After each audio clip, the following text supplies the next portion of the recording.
Kendaraan tentara Israel terlihat di jalan-jalan Jenin saat serangan terhadap kota pendudukan tepi barat memasuki hari kedua.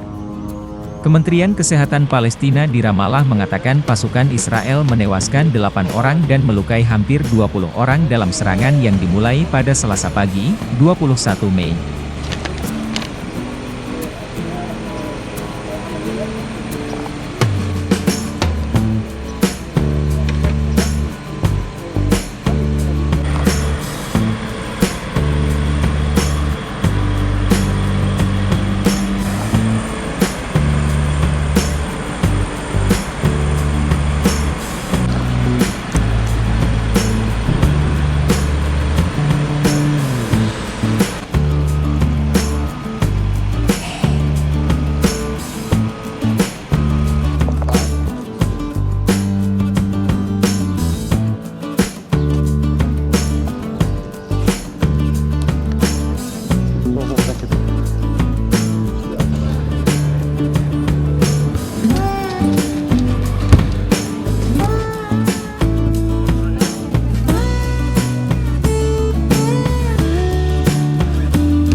تحدينا الجيش الصهيوني كله ومن كلهم شو ما تفوتوا جرافاتكم، كل اشي ما بخوفنا ولا برعبنا اشي.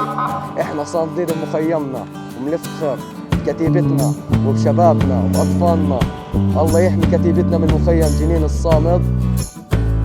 طبعا امبارح كنت انا شغلي في كمان ناس في وحدة شبح، طبعا ما كنت مش عارفه ولا شيء هون بجنين. انا لما روحت التقيت طبعا بالطخ بالدمار بالشهداء اللي هو صاير، فطبعا لي هون في برضه ست كبيره بغيرها، فوتت اغيرها. طبعا الطخ كيف الصواريخ الصخر اللي بفجر الصخر، مش قادره اني اطلع برا عشان اني انا اروح. انا ناسي ثلاثه مش وحده ولا ثنتين، ثلاثه وبحاجتي انه الثلاثه. فطبعا والمخيم كان دمار، جنين كمان دمار بزيادة أكثر من هيك جنين. Download Tribun X sekarang, menghadirkan lokal menjadi Indonesia.